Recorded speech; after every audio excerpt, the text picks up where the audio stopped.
They called it the widow's guest house, a lonely mud brick building at the edge of Omoka village, hidden under the towering palm trees and thick mist. By day, it looked harmless, like any old compound, but at night, the place whispered.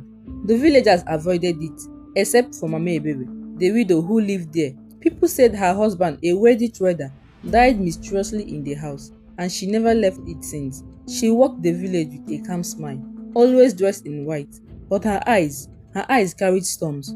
One stormy evening, four university students, Ada, Tunde, Chika and Bisi, lost their way during an excursion. The rain fell heavy, lightning cracking like angry drums.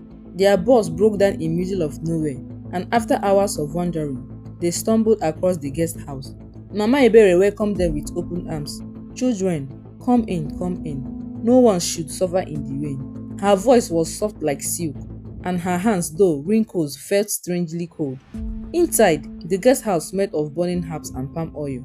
Portraits of strangers lined in the walls. Each face seemed to be watching them. Dinner was prepared quickly. Steaming soup, pounded yam, roasted fish. Hungry and tired, the students ate, laughing nervously, though the walls groaned as if the house itself breathed with them. At midnight, the storm grew louder, but inside the guest house, the laughter died. Ada swore she saw one of the portraits blink.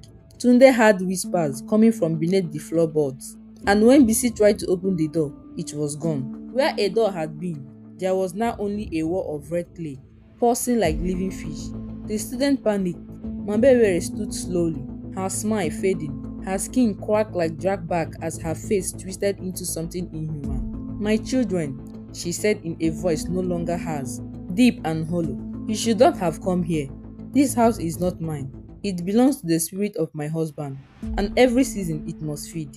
The portrait on the wall began to scream. The floors bled, and the students realized they were not guests, they were sacrifices. The screams echoed through the guest house, swallowed by the storms. The students huddled together, searching desperately for a way out. The portraits on the wall twisted, their mouths opened unnaturally, white as black smoke poured from their lips. Chika tried to smash a window with a chair, but the glass was not glass. It was water. Hands reached out from the liquid, clawing at him, dragging him half inside until Ada pulled him out. Bisi cried, "Mama, please don't do this. We just needed shelter." But Mama Ebere was no longer Mama Ebere. Her body shifted from her eyes glowing red. Shadows wrapped around her like snakes. Her voice quacked like thunder. "I bargained with the gods of the forest the night my husband died. His spirit demanded soul in exchange for my life and wealth. And so, this house became his shrine. You will not live alive."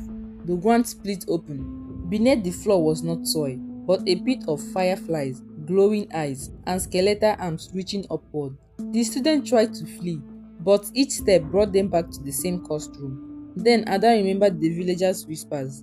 Never answer the portrait, never eat the food, and never call her Mama. But it was too late. They had eaten, they had called her Mama, they had sealed their fate. One by one, the spirit dragged them down. Tunde was the first, swallowed by the living walls. Bisi screamed as her reflection stepped out of the mirror and strangled her.